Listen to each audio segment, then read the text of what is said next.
الله لا إله إلا هو الحي القيوم لا تأخذه سنة ولا نوم له ما في السماوات وما في الأرض من ذا الذي يشفع عنده إلا بإذنه يعلم ما بين أيديهم وما خلفهم ولا يحيطون بشيء من علمه إلا بما شاء وسع كرسيه السماوات والأرض ولا يؤوده حفظهما وهو العلي العظيم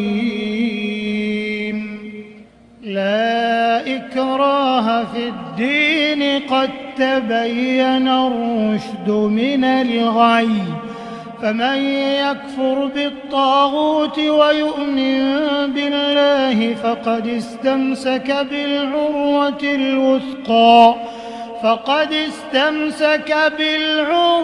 الوثقى لا انفصام لها والله سميع عليم الله ولي الذين آمنوا يخرجهم من الظلمات إلى النور والذين كفروا أولياؤهم الطاغوت يخرجونهم من النور إلى الظلمات أولئك أصحاب النار هم فيها خالدون.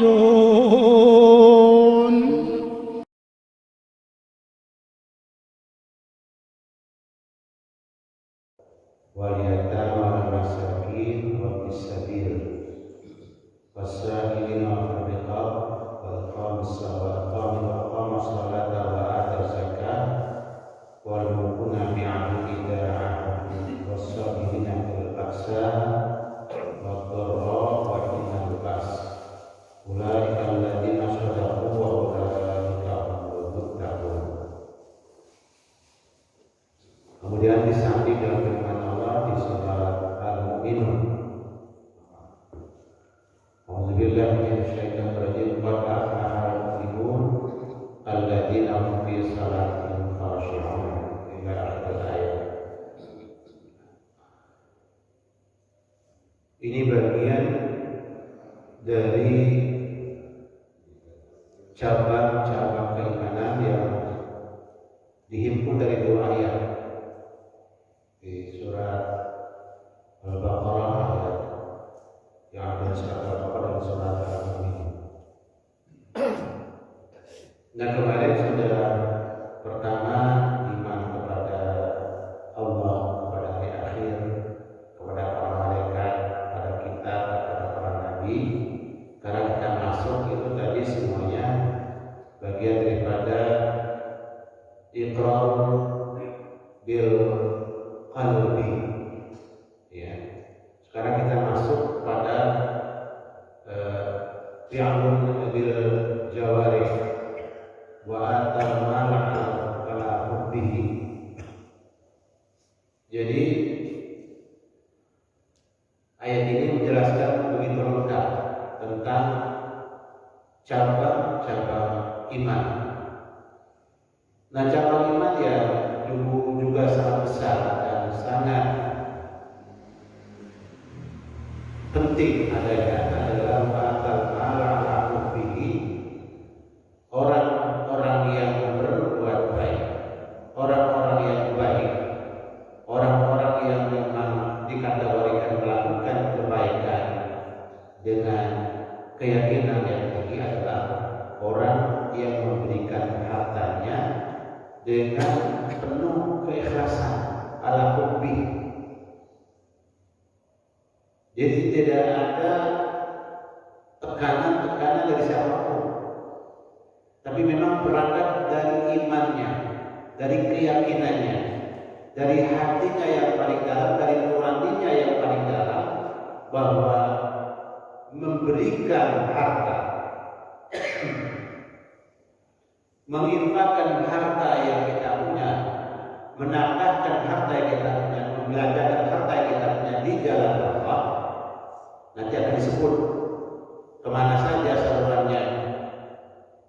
Ada itu bagian daripada syu'abul iman atau cabang-cabang iman. Makanya kemarin di depan sudah dijelaskan al-iman qaulun bil lisan wa iqrarun bil jinan wa fi'lun bil arkan. Nah, ini pekerjaan anggota badan kita nih. Mengeluarkan harta, menginfakkan harta, membelanjakan harta dengan sukarela, dengan senang hati, dengan rasa yang puas, tidak ada tekanan dan tidak ada paksaan dari siapapun. Kenapa? Karena memang keimanan dia kepada Allah Subhanahu wa taala, bahwa harta yang dia dapatkan pertama adalah dari Allah yang memberikan. Dan banyak teman kita sekelas yang tidak sama dapat hartanya. Pertama, kadang-kadang dia lebih cerdas, lebih pintar, tapi dapat rezekinya nggak sama. Itu pertanda bukan dia yang ngatur, bukan dia yang punya pengen-pengennya, dia pengen banyak karena merasa lebih cerdas. Nah, ini rezeki namanya. Allah berikan kepada masing-masing hambanya sesuai kehendaknya. Setelah nantinya masing-masing menyebut rezeki Allah Subhanahu wa taala. Nah, kepada siapa harta itu disalurkan? Zawil qurba, pertama kepada keluarga dekat kita, yang ada ikatan kerabat kita. Jadi jangan sampai berinfak kepada orang lain sementara darah daging kita, kerabat kita pada kekurangan. Ya, setelah kita salurkan kepada kerabat-kerabat kita yang tidak mampu, mesti ada lebihnya yang bisa kita salurkan terus, bergerak ke lebih yang membutuhkan lebih jauh. Itu kepada saluran yang pertama. Saluran yang kedua, wal yatama, kepada anak-anak yatim yang memang du'afa miskin. Karena anak yatim itu bisa jadi terbagi dua, ada yang memang anak yatim kaya raya.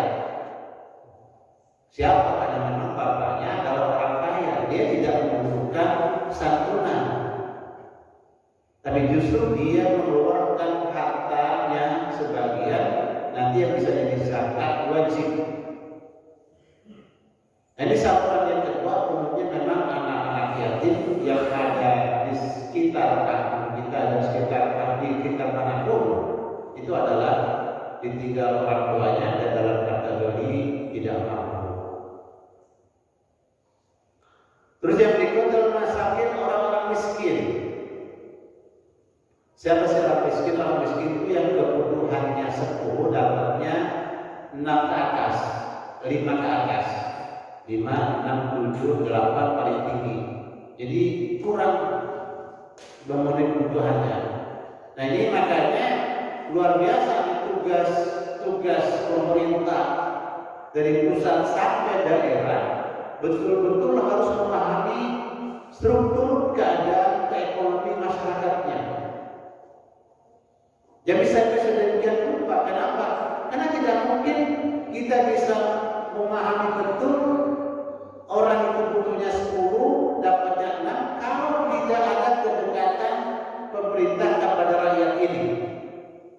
Itulah perlunya ada sidak, ada kunjungan mendadak, ada pengawasan mendadak tanpa ada pemberitahuan seperti Umar bin Khattab radhiyallahu anhu. Saat beliau menjadi khalifah, sering-sering dia keluar malam menyamar ke tengah-tengah masyarakat, ke tengah-tengah bangsa dan negara. Dan tentunya negara sebesar Indonesia itulah raksasa. 37 negara lebih. Kalau hitung-hitung Singapura itu sebesar Kabupaten Sukabumi. Kita tadi provinsinya 37 kan? Nah kalau kabupaten luar biasa, satu provinsi itu minimal 6 kabupaten dan kota. Berarti satu kabupaten, satu provinsi itu 6 negara sebesar Singapura negara. Luar biasa, makanya tentu ada pusat yang memberikan pembantu-pembantunya lewat menteri, lewat gubernur, terus sampai dengan tingkat bawah dan diperlukan amanah yang tinggi. Jadi tidak terjadi seperti bansos yang bermasalah di tengah-tengah kehidupan anak orang-orang berapa dan orang miskin. Jadi dari pusat sampai ke bawah adalah perlu iman. Ada iman dengan apa? Tadi makanya bukan iman kepada Allah paling dulu. Kenapa? Kepada Allah paling dulu. Karena Allah yang maha melihat, maha mendengar, maha tahu. Jadi kalau tangan kita main-main macam-macam di bawah meja, itu Allah tahu. Ada rekamannya. Tadi di sini adalah yang pertama disebutkan iman kepada Allah. Kita tahu iman kepada Allah ada sifat yang wajib, ada sifat yang mustahil, ya, sifat 20 itu yang sering dibaca oleh ibu-ibu dan bapak-bapak dulu. Karena sekarang ada terus teman-teman yang membagi sifat Allah dengan lebih singkat.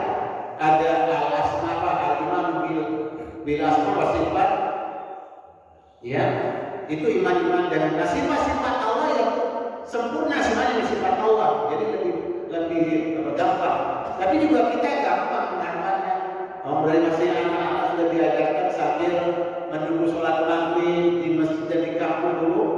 Wujud kidam baqa mukhalafatuhu fil hawadisi qiyamu bi nafsihi wahdaniyat qudrat iradat. Itu gak diapakan sejak anak-anak belum tahu apa itu wujud.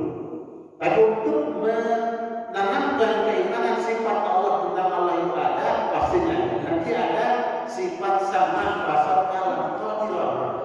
Nah, Bapak Ibu rahimahullah, iman yang pertama itu tadi harus tertanam dalam dan tertanam dalam kuat dalam hati. Makanya nggak mungkin saat dia bertugas untuk mendeteksi rakyat yang miskin main-main. Datanya kadang-kadang kita lihat, datanya 1.000 di bawah 2.000, yang 1.000-nya di mana? Datanya 1 juta dibuat 2 juta, yang 1 juta dia apa? Itu kan ada hitungannya. Ada hitungannya. Disitulah perlunya kita pemimpin yang beriman kepada Allah Subhanahu wa Ta'ala, kepada malaikatnya, kepada hari kiamat, kepada para malaikat, kepada kitab Allah, dan kepada para nabi dan rasul. Ini rakyat harus pintar, harus ngaji, harus paham.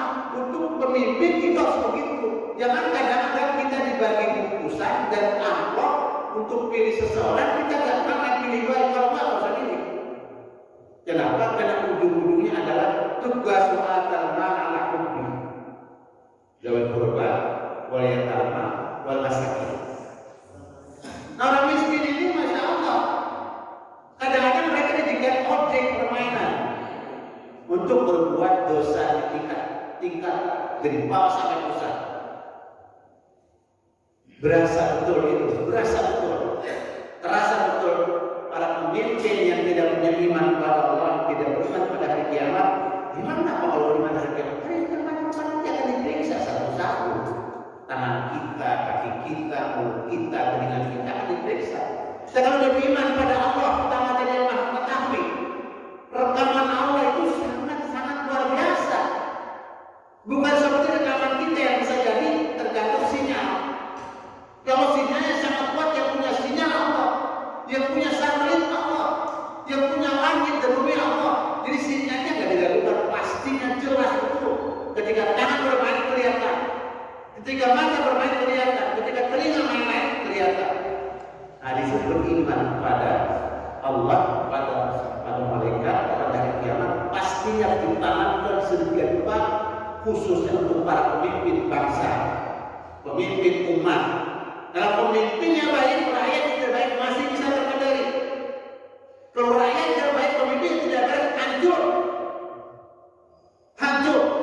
Karena yang punya kebijakan keputusan adalah para pemimpin. Makanya para pemimpin bukan basa-basi, sangat strategis. Pahalanya gede benar jadi pemimpin itu. menjelaskan sab'atun yudhilluhum wa yawma la dhilla illa dhilluh, ada 7 kelompok orang nanti hari kiamat dapat pilah, dapat istana tidak hancur, digoncang oleh berbagai macam goncangan. Satu gunung Merapi di Jogja bisa hancur berantakan, satu gunung. Hari kiamat tadi semua gunung mengeluarkan goncangan yang sangat menakutkan. Semuanya hancur berantakan, tapi ada pila yang tidak hancur. Siapa yang dapat pertama kali? Imamun adilun, adalah pemimpin yang adil. Memang susahnya bukan lain. Kita merasakan betul, imam-imam itu kadang-kadang tidak adil. Rasanya terasa betul, aromanya sangat menyengat betul. Di tengah-tengah kehidupan kita, di tengah masyarakat, ya Allah, mau bilang apa kita akan punya kuasa apa? Menjelang ya Allah, udah memberikan petunjuk pada mereka yang jadi pemimpin yang sampai kayak gitu. Nah dampaknya negara yang sungguh bermahrifah wajinali rakyatnya blingsatan. Kalau cari makan kemana-mana Pak, sedih banget.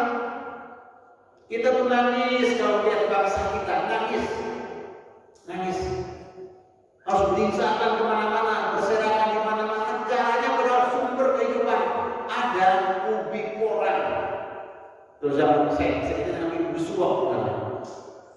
Itu porang, kalau rakyatnya dijelaskan, disuruh nanam luar biasa. Tanahnya sangat subur. Porang itu adalah suruh, dan sekarang hanya bukan main, yang beli adalah Jepang, Korea, dan negara-negara luar. Sekarang di Jawa Timur dan Jawa Barat, kawasan Sukabumi dan sekitarnya itu sedang ramai menanam porang, nanam suap. Mahal Pak. 1 kilonya sampai 80.000 rupiah. Lebih 2.000 kata laku.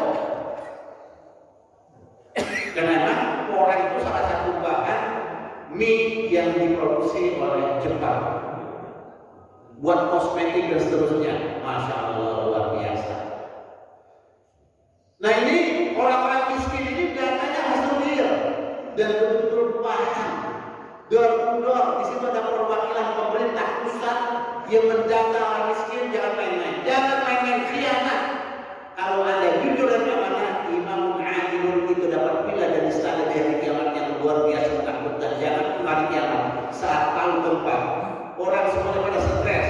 Saat Merapi terjadi luapan meletus, orang ketakutan. Apalagi nanti sebuah makanya imam itu harus bertahan dalam sejak usia dini.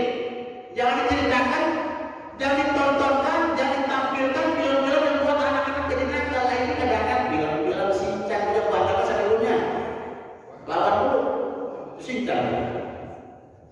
Tim tampilkan tentang arkaul iman sedini mungkin kepada anak-anak kita, maka terkadang pokok kalau pemilihan dan menjadi pemimpin bangsa, dia akan menjadi imam yang adil, pemimpin yang adil, pemimpin yang amanah, tidak berbuat jahat dan tidak berbohong.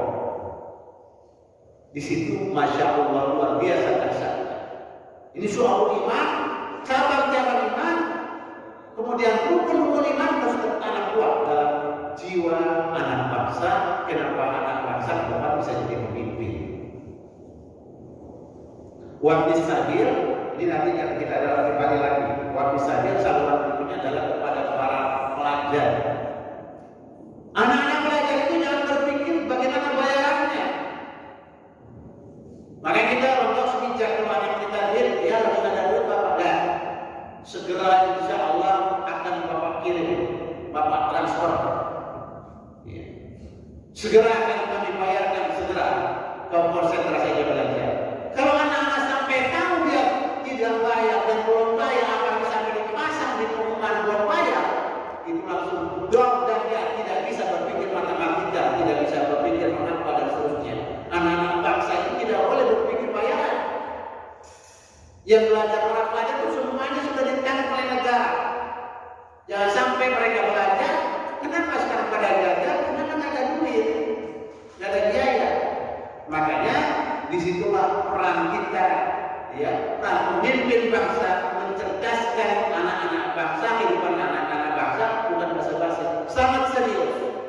Dan itu bagian pada tanda-tanda pemimpin itu beriman apa enggak. Kalau dia beriman, pastinya sektor pendidikan begitu dimanjakan, guru-guru sangat dihormati.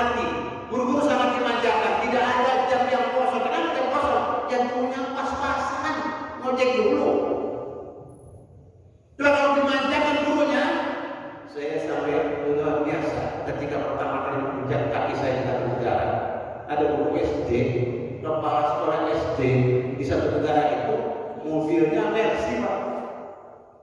Tahun 80-an, Mercy.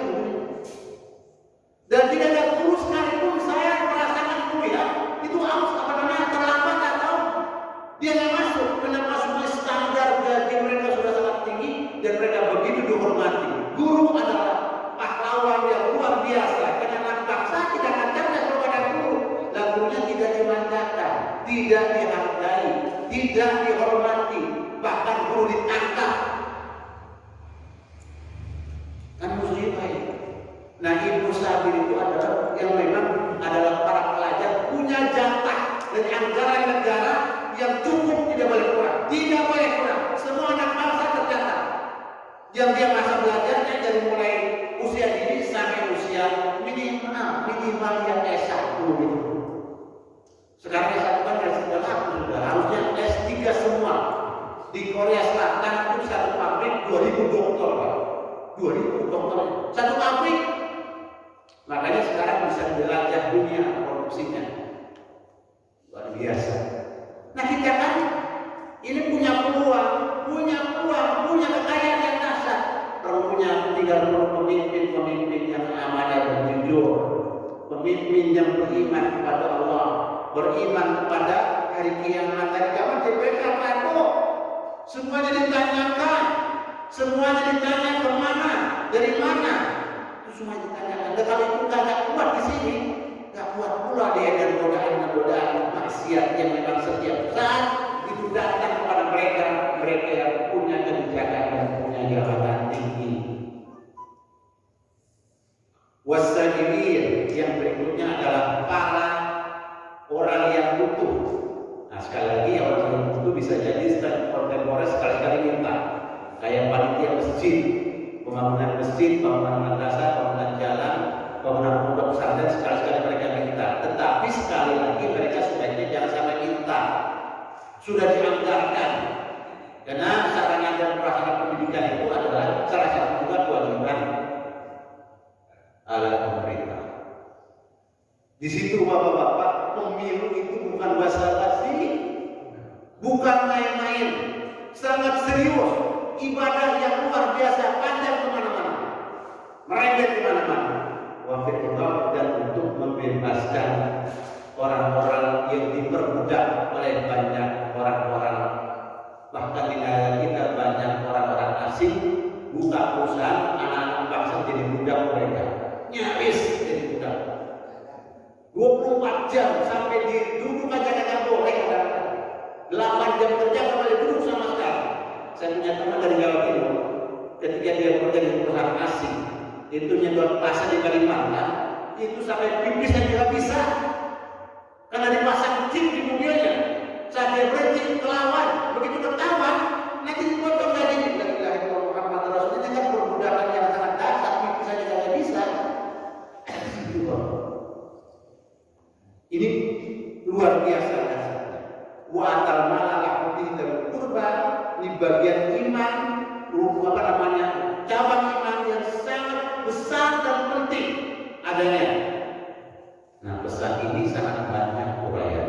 Wa atal malalah publik, dia dapat memberikan, dia wajib memberikan hartanya dan sukarela. Pesan pertamanya adalah kita semuanya berusaha untuk punya usaha. Jangan dikasih duit, anak-anak dikasih duit, anak-anak sekolah. Makanya saya sering mengkritisi zaman Nabi dan para rasul, anak yatim itu tak pernah kasih duit. Dikasih apa? Dikasih pendidikan. Jadi dikasih duit ya, dikasih pendidikan, yang dikasih duit siapa? Ibunya. Yang dikasih duit siapa? Bapaknya. Kalau nggak sekolahannya, kalau nggak gurunya. Yang mendidik anak itu, gurunya kasih, biar dia on time, tepat waktu, dan tidak pernah bolos. Yang namanya bolos kalau ada cukup. Itu mau habis 35 menit depan itu udah standby dulu. Itu dosen udah berdiri di depan itu. Dosen yang jalan udah keluar. Begitu tank keluar, dia masuk, subhanallah. Karena jadi nanti nggak ada peluang anak-anak bercanda, anak-anak macam-macam di situ. Rahasia. Nah, pesan pertama dari kita semuanya harus punya usaha. Maknanya kalau pemerintah harus menyiapkan lapangan kerja yang cukup untuk anak bangsa, jangan sampai beli setan. Mau kan kita negara kaya, tapi harus beli setan ke tengah padang pasir kering kerontang, tidak ada tumbuhan, jemput rezeki di sana. Kan malu kita. Malu. Kita punya pohon koran, kita punya pohon singkong, kita punya pohon bentul atau bahasa macam-macam tanaman yang luar biasa. Tinggal bagaimana. Pesan pertama adalah supaya kita bisa memberikan harta, pesannya dorongan kerja yang tinggi. Jangan nganggur. Apapun kita bisa kerjakan. Yang penting halal, yang penting benar, yang penting tidak mengganggu. Nah, ini pesan yang pertama. Buat lapangan kerja, siapapun kita buka usaha supaya nanti bisa, kalau bisa jangan sekedar bekerja tapi buka buat pekerjaan. Kalau dalam pekerjaan kita bisa berbagi kepada teman-teman, saudara, keluarga, tetangga dan sebangsa setanah air, bisa kasih kerjaan. Karena Nabi kita Muhammad SAW adalah salah satu karakternya selalu membuka lapangan kerja kepada umatnya. Yang berikutnya adalah Bapak Ibu rahimahullah, kalau kita bicara usaha atau pekerjaan, bukan pekerjaan, artinya pertanian, otomatis lahan harus kita punya. Maknanya lahan jangan sampai terlepas, jangan sampai dijadikan sama orang-orang luar yang tidak jelas pembagiannya. Dan itu banyak tanah-tanah pemerintah, tanah-tanah perhutani itu bisa diberdayakan kepada rakyat dengan perjanjian yang ketat dan pengawasan dan manajemen yang bagus. Di pertanian berarti harus ada lahan. Bagaimana bertani kalau ada lahan? Beternak itu pekerjaan yang luar biasa dan harus ada lahan pula. Ikan perikanan itu harus ada lahan pula. Jadi lahan-lahan ini semua kalau kita punya laut luas banget. Kasih anak bangsa, training mereka, latih mereka menangkap ikan. Jadi dia terbagi-bagi bisa melakukan yang lompat-lompat itu. Masih saudara benar. Nah di sini luar biasa ayat ini makanya dahsyat. Dimulai di pertama di bab ketiga ini iman. Ibnu Hajar al-Asqalani menjelaskan betapa dahsyatnya. Yang berikutnya, jadi kalau kita mau usahanya apa? Ya kalau kita mau semuanya tetap lahan yang harus kita punya. Lahan ini kita punya negara yang sangat luas, besar, luas, subur, makmur, luar biasa. Tinggal bagaimana manajemennya yang amanah dan jujur, insya Allah. Gak ada yang kelaparan, gak ada yang hubungan sekolah, gak ada yang hubungan sakit, gak ada. Semuanya sudah terjamin dalam kekayaan alam Indonesia yang semua orang dari luar membelakangi matanya ingin ikut memiliki dan ingin punya bagian bumi Indonesia. Kenapa? Lautnya bukan laut kolam susu, batu jadi tanaman, kayu bisa jadi biasa. Allahu Akbar. Nah, kita harus bangkit. Jangan tidur aja, artinya jangan mau dikipasin. Kan kalau bocah dikipasin lama-lama diayun-ayun tidak tidur kan. Kita jangan mau dinambakan dengan lagu-lagu, jangan mau. Jangan mau dikipasin dengan hiburan, jangan mau. Jangan mau dikipasin dengan santunan-santunan yang murah, jangan mau. Masa kita berdasar korban sih? Kayak bocah sih. Boleh ambil permainan tapi mikir. Gitu. Saya akan ambil permainan tapi mikir. Allahu Akbar. Jadi kalau kita mau usaha masa kan tetap harus ada tempatnya. Makanya mereka bisa berani beli dengan harga yang sangat tinggi, tempatnya strategis. Kalau rata-rata segitiga emas itu mereka beli dengan sangat tinggi. Kenapa? Bukan berarti satu bulan. Nah kita kadang-kadang lepas itu segitiga emas terlepas dan pemerintah kadang-kadang mengizinkan dilepas. Harusnya kan pemerintah memberikan arahan itu sangat strategis, tanah yang masih bagus, air yang sangat cukup, irigasinya tinggal dijaga saja. Insya Allah sudah lebih dari cukup kita nanti memproduksi, mengelola tanah 1000 meter aja orang punya anak 8 bisa kuliah semua anaknya. Tapi dia dengan keyakinan dengan 1000 meter cuma dia punya, apalagi sampai punya sekian hektar. Bukan main. Tadi orang itu seorang sekali panen dalam waktu sekian tahun, 2-3 tahun, itu sampai ratusan juta. Sekarang ini sedang booming itu. Tapi belum banyak tahu, saya lihat tentunya yang habis sudah salahnya. Bagaimana menarik orang, mana dalam upaya. Pesannya apa nih? Pesannya adalah punya tahan lagi, bertahan lagi, bertahan lagi, kita berusaha. Dan kita terus terang banyak terkungku dengan strategi yang mereka lakukan, sehingga kita tidak berpikir lahan, kita berpikir bayar utang aja, utang rumah, utang kendaraan, utang peralatan. Akhirnya pikiran kita itu ada pada sebelah sana ada, sebelah situ ada, murah meriah, strategis. Kita bisa tanamin apa saja, kita bisa kasih ikan, kita kasih sapi, bisa kasih kambing. Lah kalau tanah mereka cuma kasih pagar besi doang, punya apa? Pikirannya sapi lepas kayak tahun natural saya di Ranau. Ada orang Ranau di Sumatera Selatan punya sapi 700 ekor, nggak ada kandangnya, nggak ada kandangnya. Cuman masing-masing warga yang punya sapi memberi kesepakatan kalau kuping di sini yang lengkap, dia dikasih tanggal sini tetap di sapi saya. Karena pulang tak tahu warna sapi. Tak perlu ininya di sini. Jadi tanda-tandanya macam-macam. Tahun 80-an itu di Ranau anak kecil dikasih jajan 10.000. Nah strateginya kopi peternakan dasar. Dan sekarang itu habis. Kau bisa bergeser begitu jauh.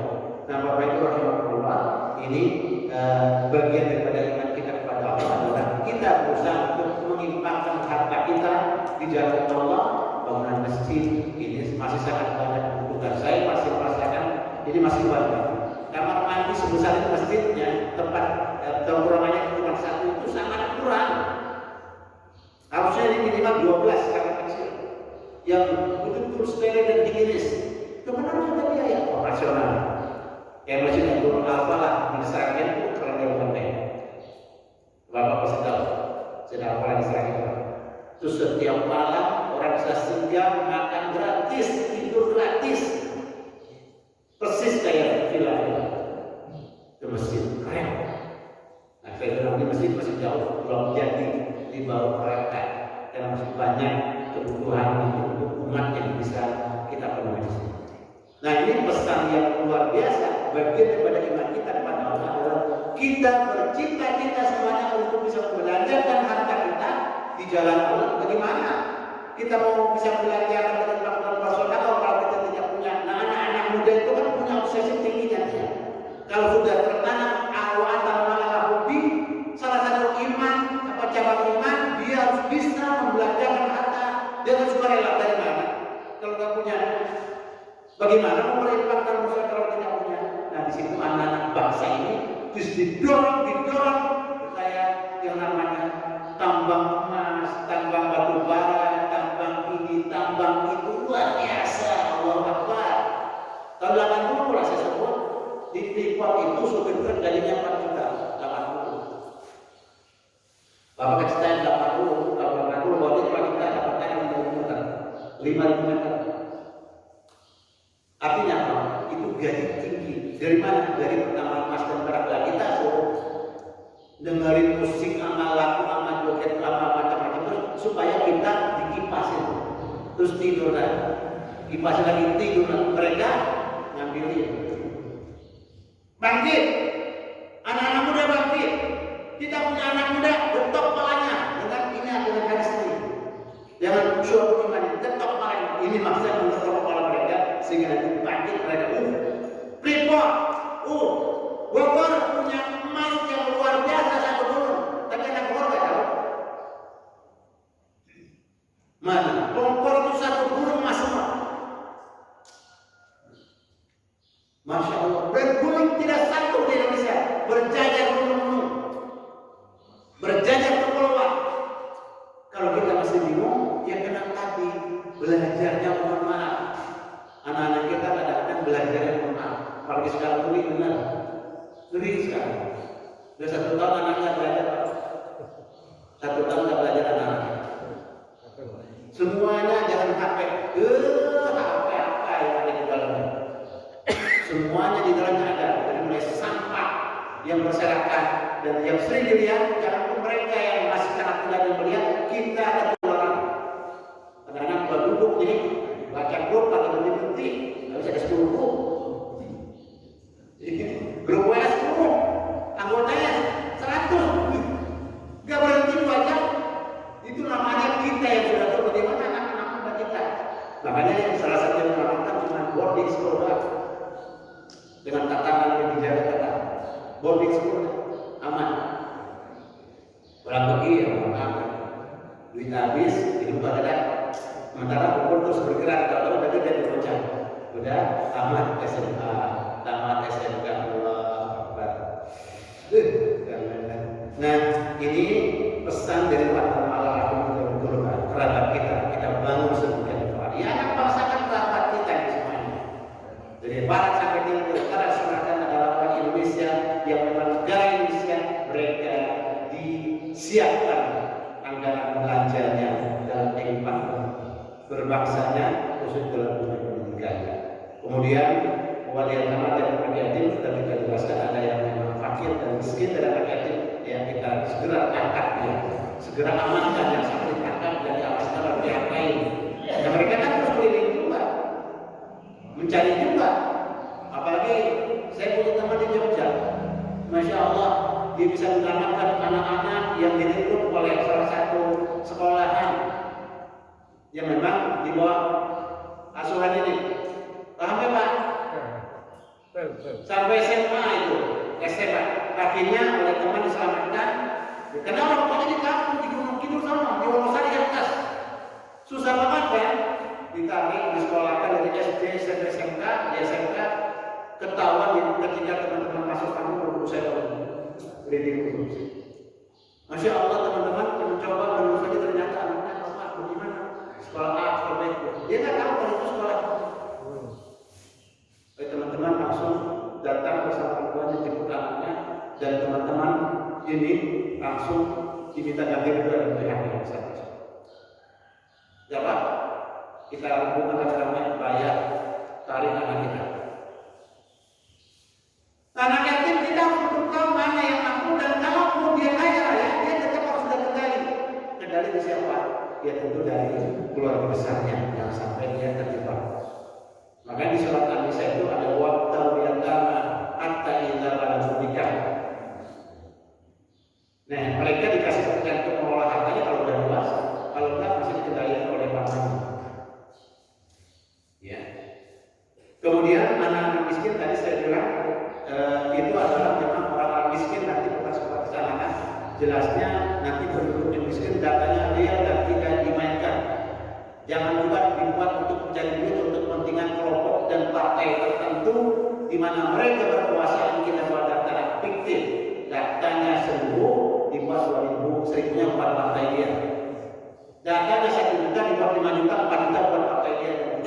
Nah, ini luar biasa. Siapa yang kontrol? Kalau buat iman. Tadi siapa yang kontrol? Kalau sekarang nggak apa, data bisa dibuat. Hari ini juga rapat bisa jelas selesai dengan stempel, metre, pop yang sangat jelas, tapi data itu fiktif, alias aspal, asli tapi palsu. Dan itu yang terjadi, makanya dari tahun ke tahun, dari masa ke masa itu adalah peluang-peluang yang luar biasa. Nah, yang bisa membackup, menjaga, mengamankan itu semua adalah iman kepada Allah. Yang Allah itu maha melihat, maha mendengar, maha mengetahui. Jadi nggak macam-macam sekalian tidak ada, macam-macam. Dia akan takut sama Allah yang maha mengetahui. Bisa kalau maha mengetahui ada malaikat raqib atid. Kemana raqib atid ada? Kita punya malaikat Allah. Dan aman betul dah. Dan Bismillah. Ini kadang-kadang pakai dasi, pakai gaya, gagah, tapi tidak tahu imannya seberapa, imannya dulu. Biarpun bikinnya merah, imannya bagus. Nah, udah. Ya kesan kita itu dia zaman saya bijinya udah hitam dan jadi merah gitu. Susah pindah dari orang, tapi imannya tajam, imannya kuat, yang mudah-mudahan dia tergoda untuk melakukan kebenaran. Wabisagir ini tadi sudah anak-anak sekolahan dari tingkat TK sampai dengan S1 sampai dengan S2 sampai S3 yang memang mampu dan cerdas, tingkatkan sampai S3. sehingga biaya ini. Ya tadi saya bilang di Korea itu satu pabrik 2.000 dokter ada 2.000 pabrik dokter 2.000. Ya Allah ya Allah. Ya dokter kita banyak tapi pada berwisata di Jepang, di Korea, bahkan kalau di Tengah itu di Kuwait, di Bahrain, di Qatar, di Oman itu banyak sekali anak Indonesia yang punya gelar doktor yang memang ilmunya mumpuni, yang di pesawat terbang, pertemuan perusahaan mereka di sini nggak ada. Nggak ada lapangan buat mereka. Kalaupun ada nggak jelas. Allah Akbar. Inilah syu'abul iman yang kita mulai pagi ini sudah jam 6 kurang 20 menit. Kita sepakat sudah habis waktunya. Insya Allah pekan berikutnya kita masih dalam kajian ayat ini. Aqama shalat wa zakat. Insya Allah kita sambung lagi. Demikian yang kita sampaikan hari ini. Kalau ada pertanyaan dipersilakan, kalau tidak ada sudah kita tutup. Baik, warahmatullahi wabarakatuh. Sudah habis. Nanti kita sambung lagi pekan berikutnya. Mudah-mudahan masih memberikan kesempatan Allah Subhanahu wa taala masyarakat bisa hadir dan bisa membawa tetangga teman saudara yang mungkin masih ketiduran atau jangan dibiarkan ketiduran, membangun mereka agar untuk berbuat baik, untuk beribadah, mandala dan khairi kalau bisa menjadi fa'il. Jadi kalau kita ajak pahalanya tidak dapat. Ajak